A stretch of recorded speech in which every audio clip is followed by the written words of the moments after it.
These are good days. Everything is going good with everything, 'cause these are good days. It's going good with everything, it's going good with everything. And I know that because these are good days. Everything is going good with everything, 'cause these are good days. Good days. Good days. Welcome to These Are Good Days with Leon Miller and Matt Barris and Kendra Adachi. Oh, I wasn't sure if I was supposed to say my own you're name. good. No, you're good.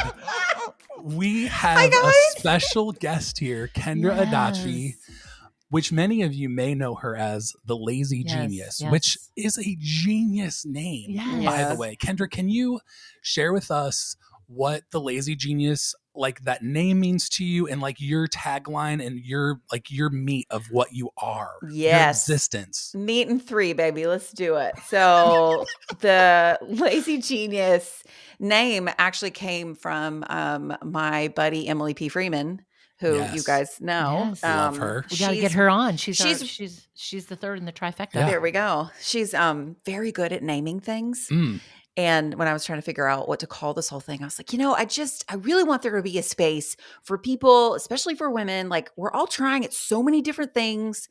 And can't we just we can care about certain things, but some of it we just have to let go, because you can't be good at everything at once. It's too much pressure. Right. And I was sort of like ranting and raving at her in her general direction. And she said, what about Lazy Genius? And I immediately went, because you can be a genius about the things that matter and lazy about the things that don't. And it was like this moment. It was, you could just hear the angels singing. It was so funny. So anyway, that was in I don't know, however old my youngest kid is, because that's when I started it. So I started this in 2015. Okay. Is that right? Yep. 2015. And the whole, I have a podcast and just came out with my 3rd book. And I love to empower people to name what matters in their lives, so that they can be a genius about the things that actually matter to them. Because we're allowed to care. Like we have purpose, and we want to feel fulfilled in whatever it is that we're doing, small or big. But in order to do that, there are other things we have to let go of in whatever season we're in. And there just wasn't, at the time, there really wasn't a lot about that. It was both sides. It was either like how you do everything perfectly or messy hair, don't care. It was like you wear your hot mess as a badge of honor. Those were the two extremes. Right. There wasn't anything in the middle. And so I've just been like hanging out in that middle for the last 8 years. Yeah. And I know we got to do our good day, but I wrote down some things about you that when I listen to you are just so good for me just to hear, even at 56, is that not only are you relatable, but you give me permission to be me. Yeah. Like you give me permission to do what works for me, for my life. Because in my generation, it's like you do A plus B equals C, and you do that or you're wrong. That's right. It's so formulaic. Everything is a formula to follow. Well, you're also like, you come from the generation of she was literally one of Jerry Falwell's kids, like parade the children on stage at Thomas Road Baptist Church in Virginia. So she was like, that is like your generation. That's my parents' generation too, of like perfectionism. And so to break free from that is huge. I mean, how your face, Liam, is like all scrunched up. Like, please don't make me talk about that. I mean, that's why every now and then I have to admit that I smoke a cigarette on occasion. Because that's true. You had to look a certain way, you had to communicate a certain way, but you certainly kept your house and your car, all of it was kept a certain way. And so there was no room for me to be myself. Totally. And so when I listen to your podcast, I'm like, yes. And then I always feel like I'm winning when I'm doing something right. But let's talk about our good days. We'll get into that. We have so much to talk about. All right, Leanne, I'm going to go with my good day first. Okay. Here's my good day. Picture it. Sicily. No, I'm just joking. Picture it. The Barrises, we decorate our house early. Yes, you do. But you know why we decorate our house early? It's because of the joy. Like, listen, people have so many, speaking of rules and freedom, we decorate our tree on November 1st. Like, I don't care. I think it's August. I wish. It's when the time change comes and it gets Yeah, dark at yeah. 5 o'clock. I want the glow. I want the glow. I want the lights. I want the candles. I want the incense. You all want the things. you want the Dickens Village. Oh. Not enough people talk about the ambient light of a Christmas tree. Agree. Yeah, There's right. nothing like Agree. it. There's It's nothing like like it. ultimate hygge. It is. It's fantastic. So I want all the ambient light. So recently, our Friday nights are often movie nights for our family. I thought parents were just like trying to be really cool with having pizza on Friday night, but it's because we tired. We are tired by Friday night. So Friday night on our house is pizza night. Our pizza hack for homemade pizza. Maybe this is lazy genius. Maybe it's not. I don't know if you're into recipes. Our hack is it's a 1-to-1 ratio of Greek yogurt and self-rising flour. So if you use Greek yogurt and self-rising flour and mix them together in your mixer, so it could be 1 cup and 1 cup, 2 cup and 2 cup, however you ratio it, that makes a really good pizza dough that's really easy, and there's no rising involved. There's nothing involved. It's literally mix it and make it. I feel like I can't speak into this because I used to have a pizza podcast, and that's not what we're doing here because I have so many questions. Do you know how many pizza dough recipes I've made in my entire life, and I've never heard of this? Oh, it's great. This is our hack. You're either a genius or you're insane. I'm not sure which one it is. Can it be both? I don't know. We'll give it a shot. I'll have to try it. I'm fascinated by this. Anyway, Did you say continue. Greek? Half Greek yogurt, half self-rising flour. It's full fat. It's got to be full fat, right? Because you have to have fat in it. Sure. Yes. You don't. Okay. Sure. All right. Continue. I'm so sorry. Continue. And so we do our pizza night. Everybody makes their pizza, and we're just sitting by the tree watching Christmas movies. And I have a lot of opinions about Christmas movies, but we won't get into that. But I will say Muppet Christmas Carol is a gem. It's underrated. It's the best. Thank you so much. Yeah. Post Jim Henson's death, his son Brian directed it. First Brian Henson directed film. This is not a film podcast. However, we had this moment where we're just sitting on the couch, and I have an 11-year-old, I have an 8-year-old, and I have a 4-year-old. And it's like, these are good days. Yeah, right. Like there's something about Christmas. There's something about the pizza. Like it's our tradition where our kids love that we do pizza on Friday nights. And it's like, those moments where you just stop and you look around and you're like, this is it. This is why we're living. Yes. This is why we are getting kids to places, and our kids love it. So that's my good day. I love it. Tell me yours. Well, I'm a little ahead of you, as far as kids. Yeah, you're in a different season. I'm an empty nester. Our kids came home for Thanksgiving, and I'm at the season now, Matt. I can drink with my kids, okay, like alcohol. Now, I'm not talking about going out and partying, but like, Jerry Falwell would be so disappointed. He's just rolling around in his grave. Bless him. Cigarettes and the beer. Okay. So our youngest son lives in Columbus, about an hour and a half from us. And our oldest son came home with his new fiance. Heyo. And he will be 30 in January. Does that make you feel old? Mm-hmm. Yeah, it should, because you've known him since he was like 11. I know. But old. So they came home and we went to Columbus and we just spent the day together. And there was a moment, just like you said, we went to this place. Oh, they were trying to pick out which cocktail lounge to go to. And I was like, I'm going to a cocktail lounge with my kids. This is so fun. And we go in and they're looking at the menu and they're wanting to order for me. And we go to it's just this cool little place. And we put our hands together for a toast, and I took a picture from the top, and I was like, "Wow, this is a moment. These are good days. We're just toasting his birthday, and all together, and everybody's healthy. Listen, not to sound old, I'm 56. I know, I'm 56, but the older you get, and the more life that you see go on around you with people and with circumstances, the more precious it is when everybody's there and healthy and just doing well. Everybody's happy. We got an engaged son, and our 25-year-old's doing great. And it just felt so good. Yeah. And it's not always like that, right? No, so when it's like that, I'm like, toast, boys, let's go for another round. And then it was sweet. This is the season we're into, and I love it. And it made the day even better is my oldest son said, "Oh, I'll take the tab." And I'm like, "Ooh, hello." Okay, you take that tab, honey. I love it. I'm still working on that Parent Plus loan from Wheaton College, so you just go ahead and take that tab.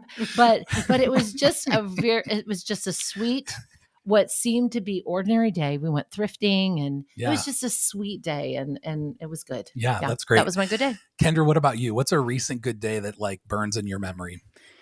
Well, it's funny because I have to, and there's a theme of this in my book, honestly. I am a person who can get very distracted by the comparison of one part of my life to another. Mhm. And so I have to say that today is a good day, Mhm. or none of them really can be. Ooh, that's a Like good there's word. this element of I say this a lot, that there is good here now. Mhm. Whatever is happening, Mhm. there is good here. There's good here, even Yeah. if it is the goodness of being present where I am and not either resenting what I'm living, or if I am resenting it and I'm like, you know what, that's actually understandable because this is really hard right now. Like Mhm. being with myself, with whatever is happening That's good. is really important to me. It's like a spiritual discipline that I really want to cultivate Yeah. because of how easily because I'm a recovering perfectionist. And so basically for so long, if days weren't like everything lined up circumstantially in the correct way or in the most Mhm. ideal way, then it wasn't enough, and we need to keep trying to make it match that. Mhm. And I'm just kind of done with the matching because it makes me disconnected and discontent from and with my actual life. So I would say that today is a good day, because these are good days because my daughter this is day number 12 that she has been home with pneumonia. Oh, And that is not that's rough. good, but what is good is how sweet she is being at Mhm. home, and her brothers have been, really kind to her. And today school got canceled because of a dusting of snow, because I'm in North Carolina and we have a hard time with cold things. And so everyone is home unexpectedly, which is why I'm still in my pajamas and I haven't washed my hair today. That's all right. I had to check in and I was like, is this video gonna be like posted anywhere? Because your girl is not camera ready. But my daughter and I just now, I was working this morning trying to, because again, she's been home, and Yeah. Thanksgiving, like my husband didn't get to go to Thanksgiving because he was home with her. And it's just been kind of like a lot of unexpected things that you wouldn't go, this is how I want this last week to look, right? Mhm. But I wasn't really in the house as much today because I was trying to knock out a lot of things. And I went inside and I was like, okay, I got to go for a walk or go to the gym or something because I can feel it in my body. The stress is too high. And my daughter goes, I haven't seen you all day. Aw. And I went, you're right. Okay. And I thought, well, we can pivot. We can move I do need to take care of myself because I can feel myself about to explode, but I can move that to later, before dinner. I can do that later. And I was like, okay, what do you want to do? Let's play. What do you want to do? And so she got out her kinetic sand and lots of like measuring cups or whatever. And we made cakes. We had like a cake decorating little time together, and it filled her bucket and it was so sweet. And then they walked down to my mom's house, who lives down the street, while I work here and my husband works in our bedroom. And so it's like, that is not a good day, and it's not a very Instagrammable, like sort of curated, Yeah. like this is a moment, which those are beautiful and we have those. And I'm grateful that we have those. But I also have to name this kind of day too. Yeah. Yes. So That's so good. this is also a good day. Yeah. Yes. Well, how old are your children? My boys are 15 and 13. My 13-year-old just turned 13 like 4 days ago. So I have two teenage boys now, and my daughter's 8 and a half. 8. Wow. You're getting ready for a licensed driver. So do I want to tell? Yeah, it doesn't matter. We're going to cut that out. Yes, I am getting ready for a driver. He's nervous about it. And I'm like, you got to get over it because I need you to take your brother to school. Because I have 3 kids in 3 that's so schools right awesome. now. And that's not my journey. Yeah. If I could not have that be the case for but yeah, I'm about to have a driver. I know, it's weird. That's wild. I think you bring up a good point, is that when we're having challenging times and you can't say, oh, this is a good day, it's so happy. There are pockets of good. There's within pockets. all There's of it. moments. Even No just doubt. one, even if it's like one like literal moment because I think that is such a tether for me. Yes, me too. That if I'm like, everything's falling apart, like, what are we even doing? Like, I can just spiral so quickly into being discouraged. And so I'm just like, it's just a buoy, the little good thing. I'm just always like, there's good here right now. Yes. Even her saying, I haven't seen you all day. Like, she wants to see you. She wants to see me. That's right. Yeah. Some kids don't. That's a good day. That's a great thing. It's that's beautiful. a good thing. Yeah, it's beautiful. Absolutely. Yeah. Awesome. Hey, well, Kendra, I have some questions for you, and I do want to talk about your book today because I binged it and I love it. But I have some questions for you to kind of kick us off. You talk about the impetus of The Lazy Genius, where that started.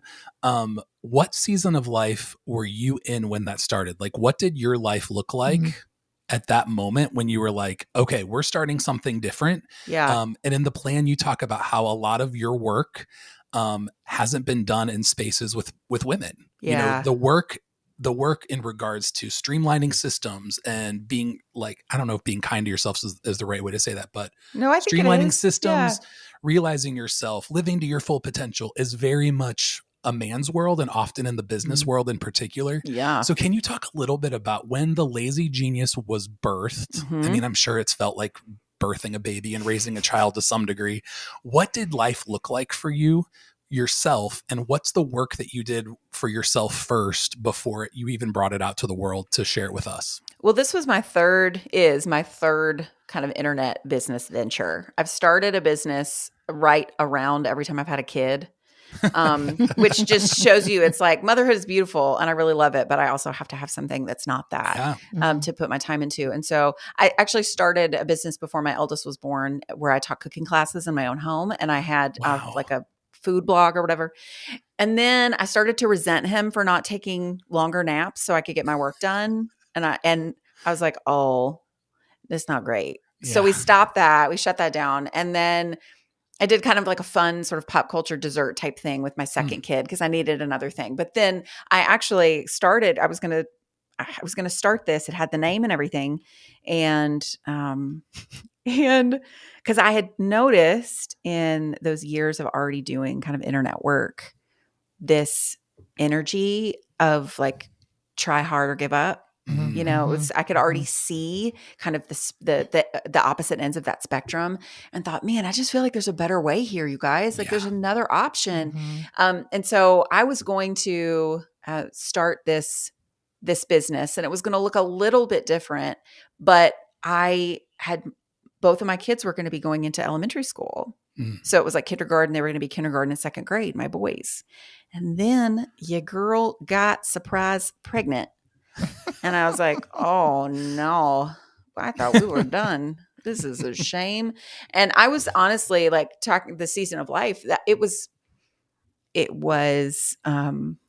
honestly really difficult in a lot of ways because we don't have to, go into it too much, but because pregnancy is really sensitive for a lot of folks. But I felt genuinely like really guilty because I had friends who were trying to get pregnant, who were waiting to adopt babies, and this was something I didn't want to have happen. Yeah. And it was really like, and I wrote a post about it, even about like when you aren't excited about this, and it was really powerful how many people felt met in that moment. And how kind people who did want to be pregnant were to me in that, just trying to, I don't know. And so there was this, I don't know that was like this culminating moment, but there was something powerful in the intersection of this business that I thought I was going to have, and then how my life stage just took a pivot because you add a new baby to things. Right. Well, your schedules are very different now. I thought I was going to have my whole day back.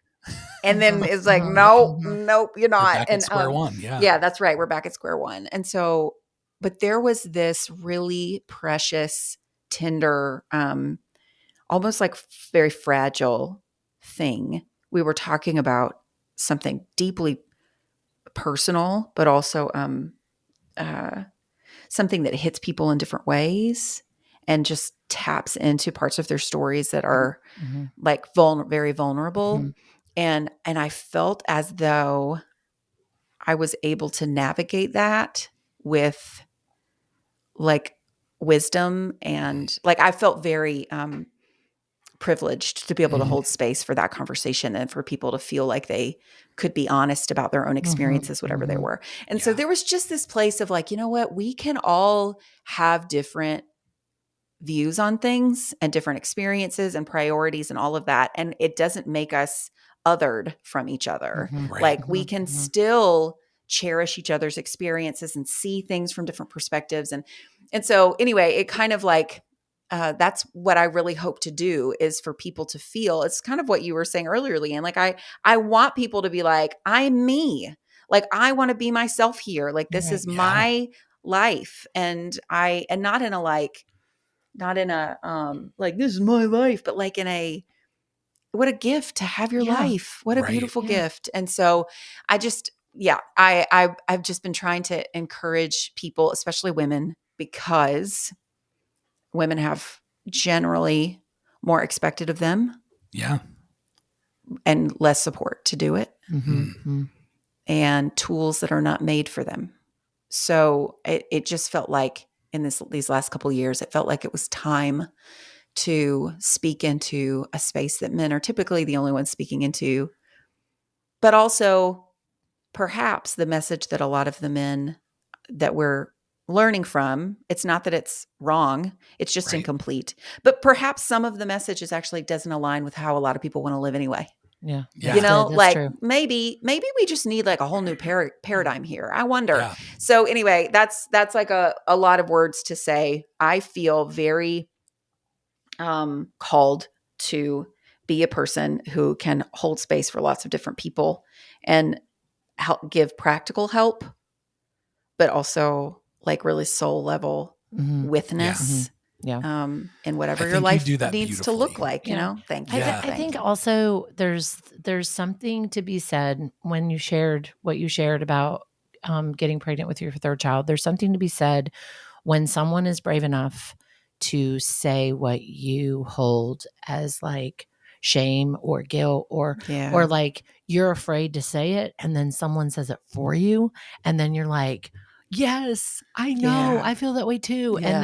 And then it what it does is it connects you to the person in a way that you feel like I can trust this person because they put themselves on the line to say something that was risky and hard and really not typical. Like it's just not typical that people say those things. Yeah. Right. And make people feel actually free, you know, or better about how they're feeling, for sure. I think there's power in that. Yeah, I think that speaks to a gifting of yours as a spouse to a woman that loves you and says she would love to meet you in person. She's a little bit jealous right now. As a husband of someone who has a wife that, you know, has all the demands, well, you benefited. Like we don't. I have seen the permission that you've given to her and her friends. I've seen the way that you've paved the way for freedom. When I was reading your book, The Plan, which this is maybe there's an ironic like juxtaposition of a book called The Plan, but also I kept thinking the word freedom over and over and over and over. That's my wife and I are like word people, and we feel like sometimes the Lord gives us a word for someone. And I just kept hearing the word freedom when I was reading your book, which is probably the most ironic juxtaposition of a book called The Plan. I know. To say, I think something called The Plan would actually give people freedom. It's doesn't so weird. sound right, but it really, really does. Yeah. And I love that about you. I think that's a huge gifting and a calling that you have. And so thank you for doing your work. And you know, somebody has to go first. And I think in a lot of ways you went first. Yeah, and that's good. I'm sure you have stories that you don't share publicly that you're like, oh, this one kind of hurt when somebody said this or did this. I'm sure you have those, as we all do. But overwhelmingly the word freedom, compassion, you know, all the things you're doing that work. And so I am thankful for that. You're such a disarming person in that regard. Thank you. So for people that aren't familiar with you, I'd like to talk a little bit before we talk about your book is the 13 principles. Yeah. Yes. Because I love the 13 principles. And I can tell you some of the ones that impact our life that we implemented years ago. We just did one of them. And it's number one is a big one in our life. Yeah. Decide once is everybody's favorite. That's what you're going to say, right? Once. Listen, Let me tell you about our decide once in our house. I have a story about decide once too, but go ahead. Is it about mine? Yeah, Or it's about your wife. Oh, about what we do for teachers? Yes. Yeah, that's what I was going to tell her. Okay. Let me just tell you. He can tell you, but I have to preface the story by saying this. Okay, you know how when you watch somebody on Instagram that you love, and you're like, oh, and they shout out their friend, and you like go check out their friend, and you're like, oh yeah, she looks nice, she looks cute, and she's saying great things. So somehow years ago, somebody mentioned Emily P. Freeman, and so I started following her. And I'm like, oh, she's so insightful. Oh, she's she's amazing. and I like the way she talks. She's and, the wisest, I know. kindest, quietest. Yeah, it's amazing. And then I found her sister, and then you. Mm-hmm. So the trifecta is what we're calling you. So, there's this thing that when you watch people and you're like, well, of course they're friends. Of course she's going to say that about her friend. Like, they're friends. But there's something just so special about when there's word on the street from someone that doesn't know you, that you don't know them, they don't know you, and you hear your name, like truly, when it's like when somebody uses a recipe of mine and they love it and it becomes a family favorite, that to me is like home run. So I came over to Matt and Mallory's. This is probably 2 years ago. You can tell the whole story. Okay, and keep going. I came over to your house, and I had I kind of heard your name, but I never on the street. Sure. And so our home is also known as the street. I'm into it. So she's backing up. She's unpacking all these hand soaps from Bath and Body Works. Like I felt like she was getting ready, opening up a store. Yes, I felt like you were getting ready to go on the black market for hand soap. I'm like, on what's the street happening? And she's unpacking them. I'm like, what are you doing? And she's like, I'm deciding once. And Yes, I said, what do you mean? And she goes, lazy genius. I'm deciding once. And I said, please explain. and here's what's beautiful for you is like you have people out there that are implementing these principles in their life that are literally operating them like in their kitchen. And I'm watching it happen. And I'm like, now this is really smart. She's like, I buy all the kids, all their teachers, hand soap from Bath. So I only have to decide once. And then I was like, okay, this lazy genius. She's onto something. She's pretty genius. I'm gonna pick up what she's selling. That's pretty good. Okay. So that is one of our biggest decide onces is so we're my wife and I both work in education. We're like, teachers don't need mugs. Yeah, Teachers, we don't need all the things. We don't need Apple stuff, Apple pins, whatever. And so we said, what would every teacher actually use during the holiday season? So when Bath and Body Works has their Black Friday, we literally did it Friday. We have probably 65 soaps coming to our house this week because that's our decide once. And every teacher, as our teachers at our school know, because we have a fifth grader now, our decide once is you're going to get 3 hand soaps for Christmas and at the end of the school year. And that's our decide once. So good. We also have a decide once menu for when friends come to spend the night, because we're 40-year-olds and we still have sleepovers with our friends that live out of state. So we have our menu, our decide once menus, and decide once has truly changed our life. So good. So where did decide once, where was that birthed in you? Like, what was your thing where you're like, I have fatigue from decisions?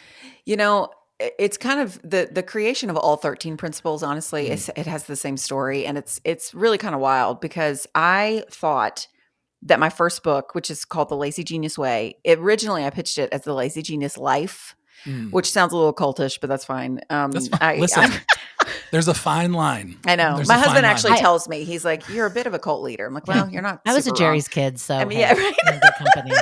You were. Good company here. That's right. But originally when I started to write the book, I thought that it would be structured like, the chapters would be there'd be a kitchen chapter and a laundry chapter and an errands chapter, and like trying to figure out like these areas of life. But as I would try to write, I wrote 55,000 words, which is a book, everyone. I wrote 55,000 words that were never used. I wrote a whole book to realize this is not the book. Wow. Which was quite devastating as a first time author, but that's okay. That's a different podcast episode. But I thought, because the reason that it wasn't working is because there were too many variables. Yeah. Because what if you didn't care about this? Right. What if this thing in your kitchen didn't matter? What if you wanted to do your laundry all in one day, or you actually needed to do like a load a day, or you just were going to live under the piles until everyone had dirty everything? And it's like, all right, everybody, all hands on deck, let's go. Like there were too many variables. And I said to myself out loud in my kitchen as I'm trying to figure this out, I said, I wonder if there are like principles. Because at this point I had been doing the podcast for, I guess, 2 or 3 years. I said, I wonder if are there underlying principles that I use in all of these things in my life that I've So just never good. named before? That's good. And so I started to go through like what makes life feel a little bit easier for me. Mhm. And these 13 principles are what came out. Like there were not 14 or 15 and I cut. It was these 13. Yeah. Decide once being the first one. And I ran the principles through every single thing I had ever made, every podcast episode I had done, every blog post I had written. And I said, what am I are all of these 13 principles represented fairly regularly throughout everything I do? And is there anything missing?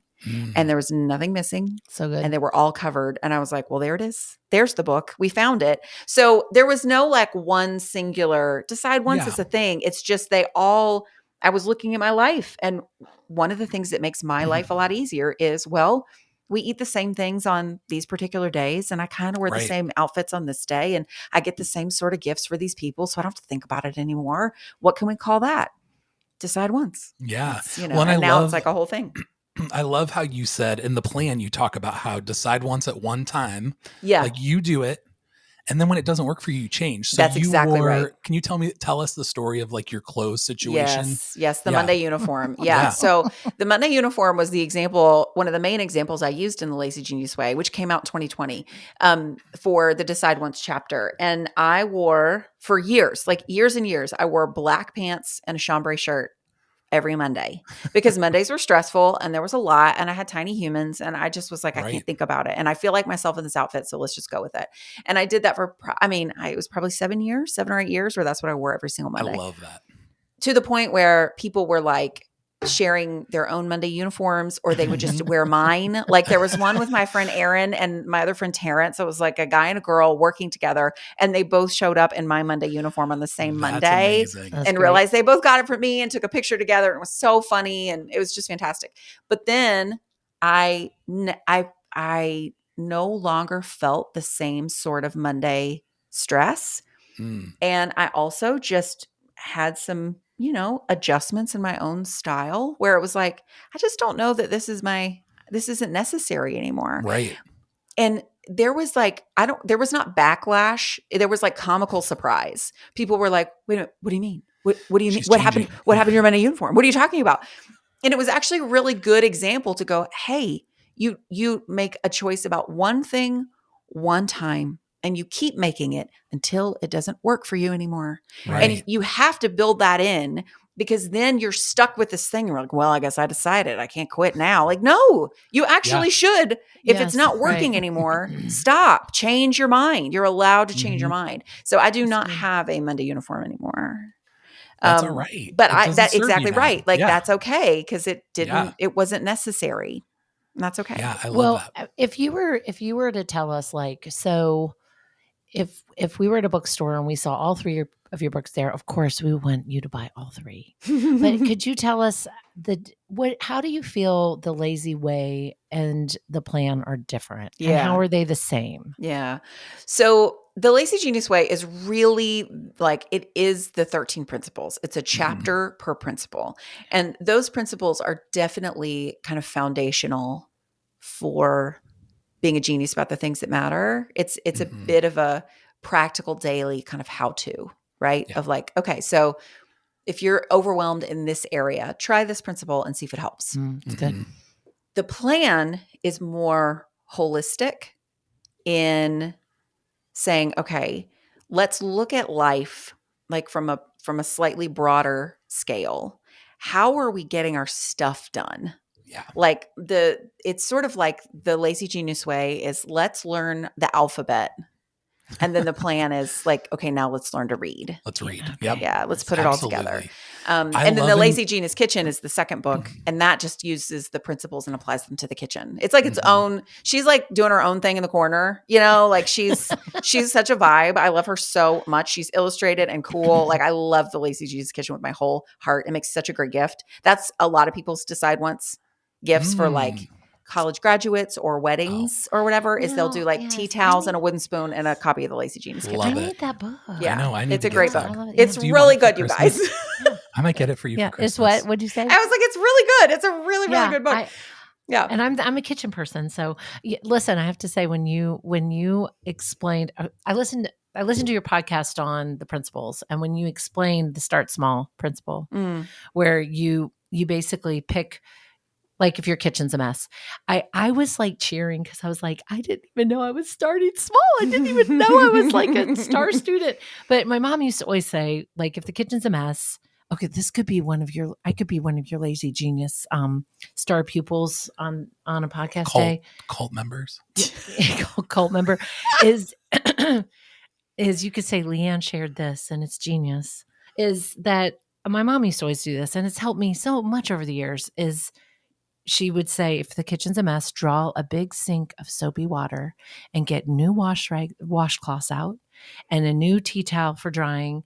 And it just starts this like process of, oh, look at that new soapy water. And she would say, just start in a small area and work your way out. And that really has, I really feel like I would have made you proud all these years, because I was doing start small, and I didn't even proud know. of however you do things. I didn't however even know. you I do didn't things even, is great. I didn't even know I was doing it. But each principle, I will say, if you haven't read The Lazy Genius Way, each principle is so special.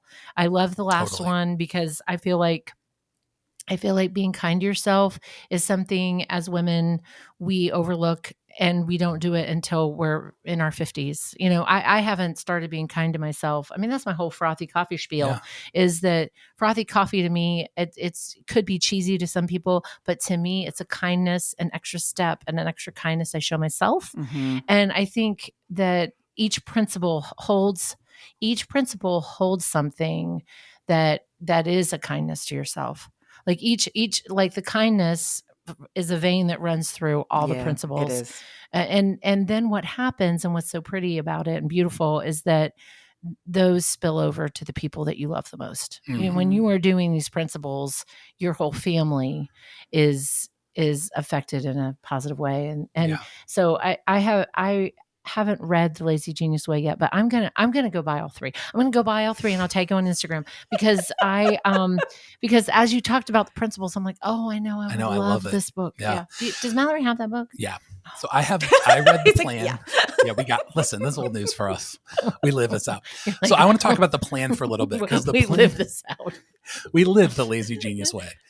Listen, Mallory and her friends will say, they were insistent that I tell you that lazy genius is a verb in our circles. So they'll be like, I'm going to lazy genius dinner tonight. I'm going to lazy genius my house. I love it. So I don't know if you've heard that it's a verb, but you're a verb. Oh yeah. You're a noun. We did turn it into a verb. Like a lot of people do. I have to do that now. It's like, how do we lazy genius this thing? Which my Google Doc still is sort of like, it gives me the red squiggle. Like, no, this is not the part of speech. What are you doing here? I'm like, no, just trust me. It's all fine. We're all fine here. So, okay, I want to talk about the plan, because I loved the plan.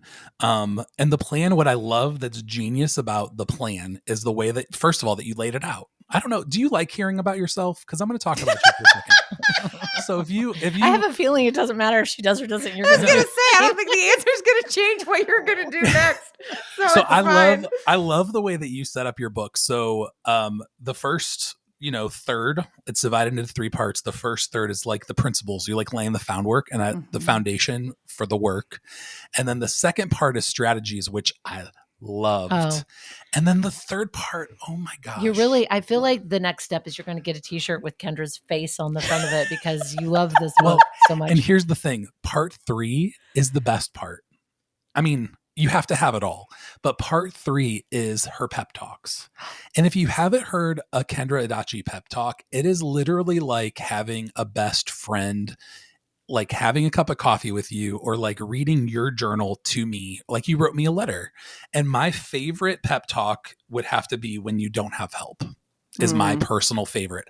I am I don't know if you know this, but I'm an extrovert. We've spent 35 minutes together. I would have guessed. If you put me on the spot, I would have guessed that. Yeah. But I love when you don't have help, because listen, I don't want, this is very salacious, but I've had a baby thrice with the same woman, Mallory. And I watched You Mallory. can't have any more though, because you can stim. Stop it. We're not talking. We talked about my my hypothetical vasectomy. I will neither confirm nor deny. Got it. However, from a husband's perspective, I watched my wife. My wife chose to nurse, which was a huge commitment. If you've never done that, it's a huge commitment. My wife works a full-time job. She does all the things. Had 3 babies, and I watched her navigate that with grace. But also, even though we're in community, we have great friends, we have involved moms. Both of our moms are very involved in our life. It is a lonely season. And there are seasons, whether it's grief or loss or depression or other mental health things that we might experience in our lives that just feel so lonely. And I love your call for community, because I think that's such an important part. Yeah. In a space where you're creating structure and framework, rarely do I see someone call the community to action and say, hey, you need to get people involved in this. Like, whatever it looks like. If your neighbor, I think in the book you said something like, if your kid's in the yard screaming and there's another kid in the house, ask the neighbor to watch the kid in the yard screaming while you go take care of the kid in the house. Yeah. And I think your call for community is such a beautiful thing that isn't in the spaces where you are. You've earned your way into spaces that don't typically call for empathy and don't typically call for community. And I love that about you. I think that is such a gifting. The other thing I would love for you to elaborate on that I literally laughed out loud at. First of all, did you know that women could be fired for being pregnant until 1978? I know. That's wild. I learned that in your book. Doesn't surprise me at all. I would like for you to talk a little bit about big black trash bag energy. Oh yeah, of course. Like, if we could give a little teaser for the book. Yeah.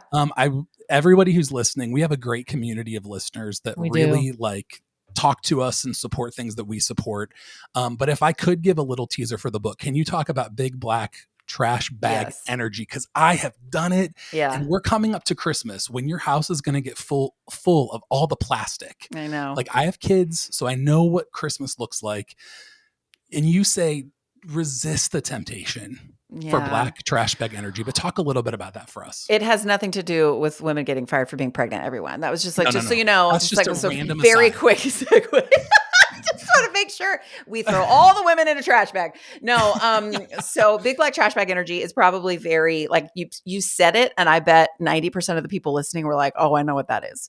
It is when we are over it in our space, and we get a big black trash bag, and we make a pronouncement, whether in our own bodies or out loud to whoever is close enough to hear. And we're like, things are going to be different around here. And you just come get your stuff or it's going to the dump. Like, you've got 10 minutes. And because here's what we do. When we feel overwhelmed by our space, by a situation, by a circumstance, but it usually comes out in our space because it's what we see, it's what we live in all the time. That makes the most sense that's where it hits. When we feel overwhelmed by anything and it's very big, we typically do not get overwhelmed by small things, right? So we're overwhelmed by something big, like my house is a disaster. We think that the solution is a big solution because it is a big problem. And the big solution is, well, let's start over. Let's throw everything away. The number of people listening, raise your hand where you are. No one can see you. It's fine. Raise your hand if you've should I just burn my house down? Should we just start over? Just go to ash? Is that fine? The number of times I've said to my husband, I'm like, should we just live in a tiny house? Should we just start over? Should we get a caravan? Like, what do we do? Live on the road? Let's go. I would like to eat from 2 bowls forever. I actually wouldn't. I really wouldn't. I'm a glamper at best. But anyway, the point is, big problems require big solutions. And so if you don't stop, take a deep breath, access some softness within yourself a little bit and go, okay, yes, there is a lot around right now. But coming at everyone like the Hulk is not going to do anyone any good. And I'm going to tire myself out 10% of the way in, and nothing's really going to get solved. So Instead, we make things much, much, much, much, much smaller. Mm. Okay. So you just go, because small problems, they only need small solutions. Mm. And in general, we can come up with those. Yeah, that's good. So if you feel overwhelmed, make whatever you're overwhelmed by as small as you can. So an example, I think I might have given this in the book, but if you think like right now, I have two boys, two teenage boys, newly teenaged, 13 and 15. One's in high school, one's in middle school. And, they're teenage boys. Like, it's just, it smells weird. They're like so tender and also disrespectful, like on a dime. It's just like, which one am I going to get right now? I don't know. It's a whole thing. And they're very different from each other and they argue all the time. Like, we're doing great. So I could very easily say, I am so overwhelmed by the teenage years. Okay. Now, if I stop there, what I might do to try to like fix it, so to speak, which is not something you fix, that I would go, well, we need better discipline, maybe. We need bigger rules around their screens. We need and you start listing out all these things. And that's when you get that whole, like, it's going to be different around here. It's like a new chore chart and all these things, these big systems that you begin. But instead, if I go, okay, I'm going to keep making this as small as I can. So for me right now, this is legit. I'm just doing this like on the fly. Like, I'm very overwhelmed by the teenage years. Like right now, I can hear my son practicing saxophone. I hope it's not coming through the microphone. Nope. Okay, Nope. great. I'm so glad. I kind of wish it was. It's actually, he's very talented. It's very pretty. But it's also like, dude, I'm okay. It's fine. Do your thing. I am overwhelmed by the teenage years. I am overwhelmed right now by the teenageness because we just came out of Thanksgiving break and we had an unexpected snow day 2 days after that. And I have been with my children, one of whom is sick. I have not been alone in what is now 12 days. I have not been alone. And it's not just with my own family. It's with extended family because of Thanksgiving and all of the different extra things. It's like, okay, so I'm feeling that right now. I'm overwhelmed because I haven't been alone. I've been with them all for so long and I love them a lot. Okay, let's make that even smaller. Today, I'm feeling like I'm more overwhelmed by that because I haven't moved. I haven't moved my body in a way in probably 3 weeks and I can feel it. So it's like, really what I need to do, I don't need to make new rules around their screens. I need to go for a walk. Oh, That's what I need to do. I just need to go for a walk. Go on up to Planet Fitness. That's right. I'm going to go up the street to Planet Fitness. That's right. If you're listening, let's go. And it's going to be like, that takes a little more time. Yeah. But it also is not as fun. It's not as satisfying to make it small and be like, yeah, I guess I should just go for a walk. There is something that's like weirdly, I don't know. It's like pulling a Band-Aid off, like being sort of like, this is gross, but also kind of cool. When you like want this big thing and you're like, we're starting over, everybody. Like, you know, in your heart, like this is not the greatest move. Right. But there's something about it. You're like, let's just do it anyway. So there's like a little bit of a choice. There's like a self-discipline there to go, let's make it smaller. We don't need to overreact to this. It doesn't mean that we're dismissing the overwhelm of the teenage years. Right. But if you make it smaller, you actually have a reasonable step you can take to feel more like yourself and feel better in whatever season that you're in. And then probably after you take that small step, you're driving home from the gym or walking home from the walk and you're like, I was crazy just about an hour ago. 100%. Like, usually we look back and we're like, I was crazy an hour ago. Yeah. Yes, like what 100%. happened? Like, I almost damaged some relationships. Oh my gosh. Feelings. So intense. Now I want to kiss those little teenage I boys' know. I'm so heads. happy to see them. Hi, guys. picture. How you doing? I know. I'll clean out your gym back. Well, maybe not that far. Maybe not that far. I'll clean your socks. Basically, we need to take a beat. Yeah. We need to take a beat and we need to make it smaller. Like, I feel like if we do that as humans across the board in any jobs, relationships, just like as a society, we need to take a beat and we need to start smaller. Like a lot of good can come from that. That's a good word. Yeah, that's good. Okay, I have another question for you. You are the way that you communicate and the way you talk, you are very pro mental health. I am. Pro love yourself, pro anti-shame. Yes. You know, all of these things. Has counseling played a role? Oh, all the time. Yes. Your life. because we talk about like go see a counselor, go see a therapist. Both of us have a therapist that we both love. I mean, we're not in the same practice. No, that would be weird. That would be weird. But we each individually see counselors, and we are pro counselor. How has that changed? And part of my question for this too is our friend Kayla, who loves you. We're recording in her home, and she is not here right now. Has told me she goes back in particular to your body image episodes, that the way that you've communicated about food, your body, exercise, the way you've talked about yourself and the way you think about yourself has really had an impact on her.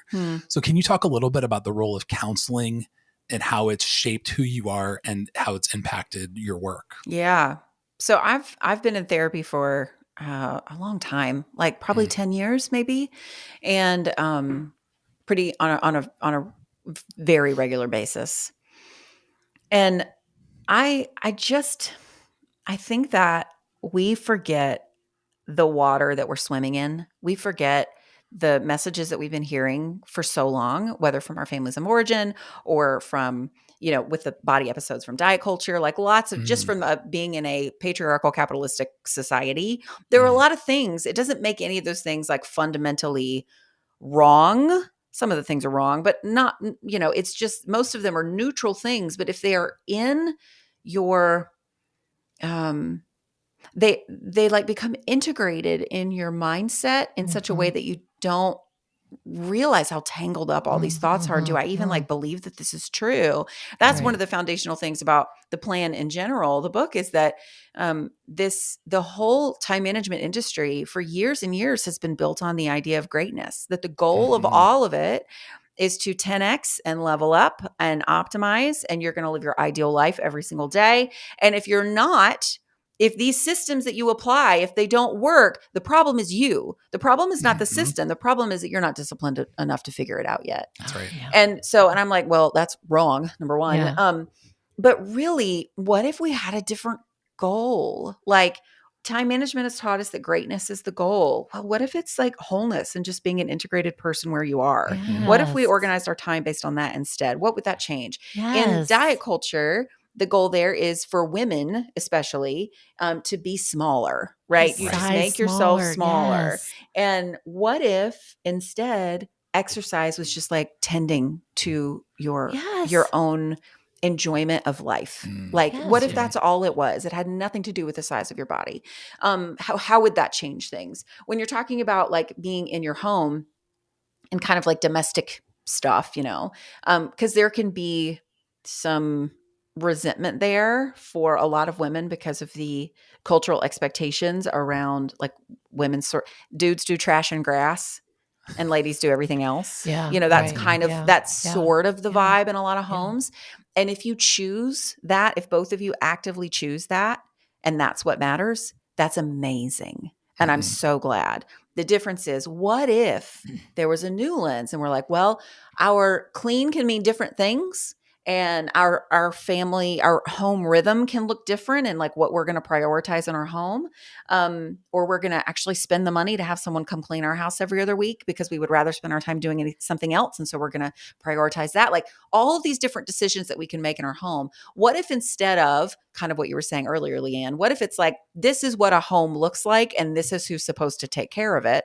What if instead we're like, well, actually, a home is a place where our family, we want people to be together. We want it to be a welcoming place where people feel like they can be themselves. What if that's the goal? It changes how you decide and prioritize how you're going to tend to it. Yes. So all of it is, and that's why therapy is important, because not only do we have these paradigms that exist in these big life categories, like our culture and diet culture and all these different things, but within us, we have these paradigms that we've been living with and under that without the help of a therapist, I would not really fully have been able to name. So undoing, it's like, oh, I've been living for so long thinking if I make a mistake, then this person that I'm in relationship with is going to leave, or they're not going to like me anymore. They're not going to think I'm important enough anymore. And so my whole thing for so long was, well, I've got to get it right. I've got to get it right with this person every single time. I remember telling my therapist years ago, I was like, I feel like I'm one mistake away from losing everybody. And she goes, well, that sounds exhausting. I said, yeah, that's why I come see you every week. It is exhausting, ma'am. Right. So it's like, we all, I don't care how like healthy your family of origin is. I don't care how almost like what's the word I'm looking for? Not innocuous. What's the word? But when you're like, I don't care how unaffected you are by cultural messages. There are things that you have in your brain that are telling you, well, this is what makes you okay here. Yeah. And I don't think all of those are true. Mm-hmm. Yeah. Like there's totally just agree. these things we need someone else to bounce those things off of and to be an unbiased, unemotionally connected. Like you could say the craziest things that would make you feel so much shame in front of someone else, and you can say them to your therapist, and your therapist is trained to literally be unaffected by whatever it is you say to them. Yes. Yeah, And there's just such healing in that. So it's very, therapy has been integral in my recognizing that these patterns exist for all humans and also in all of these larger life categories too. Yeah, absolutely. That's refreshing. It's refreshing to know that you even wrote books within your therapy. Like, how great is that? Yeah. Like, and I also think that therapy, what's great about it is you can say all those things and you're saying it to a person that can take all of it and then say back to you something that you can take away and actually it helps. Absolutely. Like it works. It's like, I remember thinking like, well, wow, this is working. Like, I mean, people told me that it would work, but I don't know if I just didn't believe it or, I feel like therapy is something, I just feel like everybody needs therapy. I think so too, but it's also something I think it's important to say it's a good example of starting small, but also that sometimes things take time that like usually therapy doesn't work first session in the way that you might expect it to. It's so true. It's at first you're like, well, this was dumb. I just laid everything out. Now I have a vulnerability hangover and I have to go home to these people that I just talked S-word about for an hour. Like, what do we do?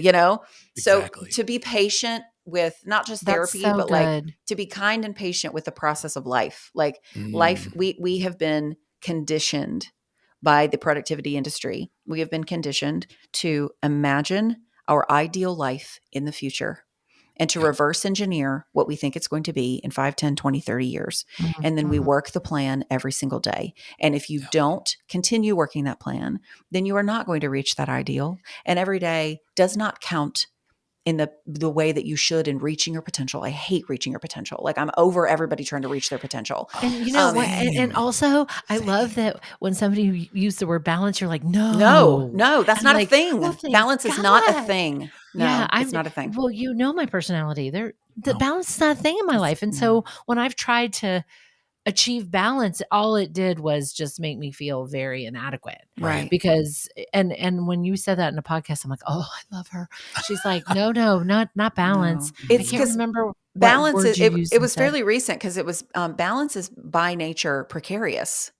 Like if you think about when you're balancing on something, you're walking on this tiny little thing and trying not to fall to your death. Like that's not how we want to live our lives. So the alternative is I want to be grounded. Yes. I want to be like, I want to be where I am, roots in the, just like roots, I can a be tree grounded by the water, planted by the water. It's like, that's just what we're doing. And we're staying Sounds where we familiar. are. It does sound familiar. Here's what I'll say too, is where I know that your target audience, if we use that like businessy word, is very female focused. We've talked about that quite a bit, but when you are talking about everything we've just been talking about, I used to be a pastor at a church that we wanted to be on the top 100 growing churches of the year. That was a badge of honor when we got the 100 growing churches. And, as a man who is an empathetic, a vulnerable guy in spaces of large leadership, I always felt disconnected from like, I wasn't enough. Like I have to be, if I'm not grinding, I also hate the word grind.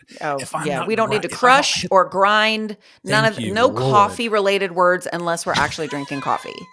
Not happening. Like, I just find so much freedom in the spaces where it's like, hey, if this doesn't work for you, It doesn't mean that you're wrong, you're bad, or you're wrong, That's or right. you should carry some amount of shame. It's how does it work for you? Right. Let's talk about it. I love that. Make it work for you in your way.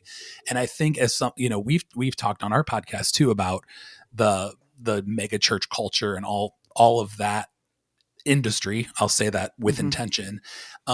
That industry around mega church it's very much that patriarchal leadership, grind, hustle type of thing. It's about the numbers. Run hard. Yeah. Can you run as hard as I'm running? Yeah. And I think that your message resonates with me in that regard to say, hey, you don't have to be the hustle grind culture kind of guy. You can be the relational, vulnerable, love your family, not sacrifice family time for the industry person. Yeah. And I think I find a lot of freedom in that as well. That's good. I'm glad. Hey, well, this has been a great conversation. We have one more segment we forgot to tell you about before. So we're going to sing a little jingle right now. We're going to sing a little awkward jingle. Okay, I'm ready.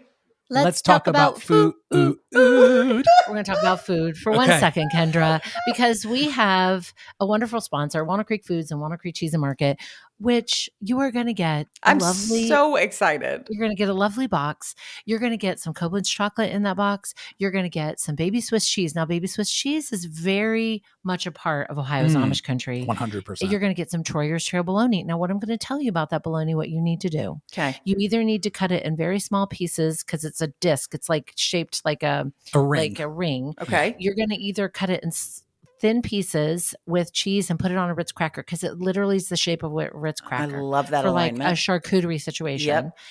Or you're going to take a piece of it about 3 inches long, maybe 4. You're going to cut it in half, but not all the way through. Okay. You're going to cut it in half and kind of splice it open and fry that baby. Listen, fry that. Your girl is from the South. We fry bologna. That's what we do. Fry that. Put a piece of baby Swiss cheese on it. Okay. And then get you, I don't care if it's King Hawaiian. I don't care if it's just a European whatever kind of bun. Put it on a bun with a little bit of mustard, a little bit of Duke's mayo, and just sink your teeth right out. My mouth is watering. Hallelujah. Yeah, I'm looking forward to. I hope the box is on my porch when I leave right now. Well, we are so thankful for our relationship and our partnership with Walnut Creek Foods and Walnut Creek Cheese and Market. Yeah. And listen, I'm proposing right now a trifecta road trip to Amish country. Michael Lynn is in. Now, if we can get you on board for Amish country, bring along Emily P. Freeman. If Emily and Nestor want to go to Amish country in Ohio, I will sit in that back seat so hard. I'm into it. I can't wait. I can't wait. We will show you all the spots. I hope none of you are lactose intolerant because we will stuff you so full of bread, meat, cheese, lots of dairy, butter. Those are the best food groups. So 100%. We really are in the land of milk and honey. Truly, we are in such a great area. It's a lovely place to visit. That's fantastic. And remember Walnut Creek Cheese and Market this holiday season because they do beautiful gift boxes that can be shipped all over the country. All over the country. So if you're looking for a gift maybe for work or for that family member that's across the country, Walnut Creek Cheese and Market has the most beautiful gift boxes that they will mail for you. Hey, well, thank you so much for this conversation. And if you... Can you tell us really quickly all 3 of your books for somebody that maybe forgot to write them down? Sure. Tell us all 3 of your books so that we can buy them for gifts this season. Give us a website to go to. Yes, all the things. So everything is at thelazygeniuscollective.com. So you can find out all the things about me there. So I have a podcast, the Lazy Genius Podcast. We're coming up on 400 episodes, which is very exciting. And the 3 books are The Lazy Genius Way, which is the 13 Lazy Genius Principles. The Lazy Genius Kitchen, which is hardback and illustrated. It's matte paper, so you can actually make notes in it. It is so retro and fun. It's not a cookbook. It is a book that makes your cookbooks and your kitchen work better for you. Love it. Love it. And then this book is The Plan, Manage Your Time Like a Lazy Genius. I seek to write books that people read more than once because our seasons of life change. And we will read a book through one lens wherever we are. And then we might want to read that thing again and go, I think I want to apply this principle in a new way because I'm in a different season of life right now, or I'm going through this thing. So I really love writing books that feel like references. That's why they're all hardback. Although the way, I don't think they make it hardback anymore. I think it's all paper, which is kind of sad because I want your books to be beat up. Like Yeah, I really, I don't be tender with them. All three of them, like make them work hard. And yeah, so everything is on that website. You can order the books from anywhere books are sold. Order them from your indie, from your favorite indie. I love indies. I love all three books have made all 4 bestseller lists. And my favorite of all of that, my favorite of all of that is Indie Bound. That they've all been Indie Bound bestsellers. So that's amazing. that means that people love it. Like we want to support our indie bookstores. Big Listen, time. and I love on a recent podcast you said, to quote you, you said, I don't want you to buy my book because you like me. No, I want you to buy my book because it helps you. Yes, it's going to help your life. Absolutely. You. And I it love helps that. you. I love that. Because I would buy your book because I like you. Yeah. I mean, which is very kind. Like, don't get me wrong. Like, it's very kind. And also, I write books to help people. So, right. Awesome. Well, hey, thank you so much, Kendra, for being here. We're thankful for your time and thankful for your message. And again, thank you so much for, on a personal note, for the way you've impacted my wife, Mallory, her friends, Emily and Kayla, who love you. I do have one more question, though. Wow. Kayla has a sticker of you as a nun on her water bottle. Yeah. Can you tell me about the nun sticker? Why are you a nun? What's going on? I'm actually not a nun, which is so funny. Okay, I'll tell. It's a real quick story. My friend Erin Moon was turning 40. Love her. Okay, I love Erin Moon. Yeah, so for Erin Moon, she was celebrating her 40th birthday in Birmingham, Alabama, and she invited me to come, and had no intention that I would because I live in North Carolina. Well, it's Erin Moon, and I love her, so I went. I stayed with Jamie Golden. We were going to go to the party together, and on the invitation, it said, for an 80s pop culture party. Okay. It was a costume party, an 80s pop culture costume party. Now, it didn't say like 80s dress. It said 80s pop culture. So I went, well, listen, I want to dress up as something. And I was traveling. I was going on an airplane. So I was like, well, I need to wear something that I feel like myself, that's easy to sort of translate, that I can fold up all the things. And I'm not going to I don't want to just like dress 80s. Like we're dressing as like pop culture characters. Right. So I spent so much time, because when I go hard.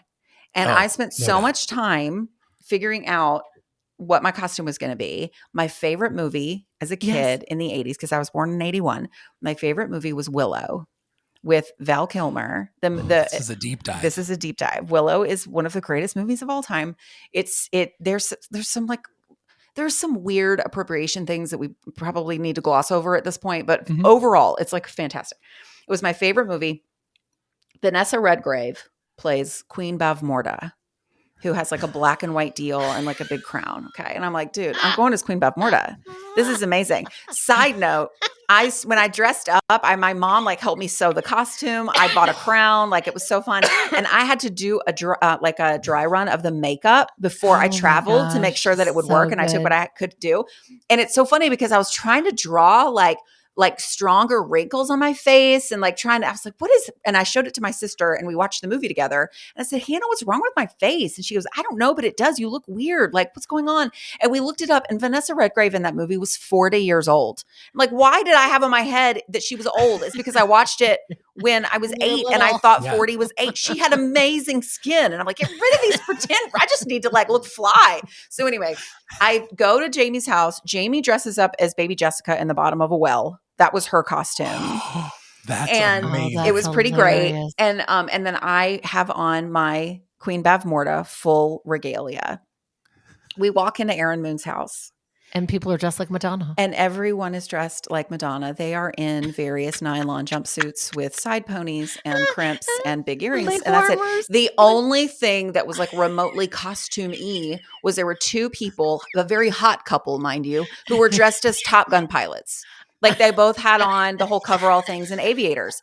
And I walked into that house full of people I do not know. Full of people I do not know. I walk in. I'm not wearing my glasses. I walk in. Who are you? And there are children in the front. One of them shrieks as I walk in. She's like, ah! And I hear, who's the scary nun? So I go through on a water bottle. I know. So I go through the whole party. I'm sitting on a couch outside with Sophie Hudson talking to her, and she, we're having a great time. It's a whole thing. But I decide to steer clear of most of the crowd because I got the memo, but I overcomplicated the memo a little bit. An hour into the party, Aaron's husband, Ben Moon, we're all standing out and he comes out and I'm talking to Aaron. He comes out and he goes, I thought Kendra was coming. Is Kendra not coming? And I was like, what's up, Ben? Like, I was right there. And he was like, what? Because I didn't look like myself. Because again, I was scary nun. I didn't have my glasses on. It was a whole thing. So there was a picture, a group photo that we took of everyone looking like a cool Madonna and me. And that picture, and that was about going all in. It's like sometimes you go all in and you go all in the wrong way. Go hard. And it's okay. Like just live your life and do your thing. And when we made Lazy Genius stickers, we decided to turn the scary nun into a sticker. So and it now lives on people's water bottles. It is on a water bottle. I see it all the time. I want one. I know. Hey, well, thank you so much for sharing that story. Yes, you're so welcome. Thank you for making us laugh and making us think and making us learn and just evaluate. I mean, you give us all the things. Thank you so much. Thanks for having me, guys. Absolutely. Thank you so much for joining us on this podcast of These Are Good Days. Whether ordinary or extraordinary, we hope you see that these are good days.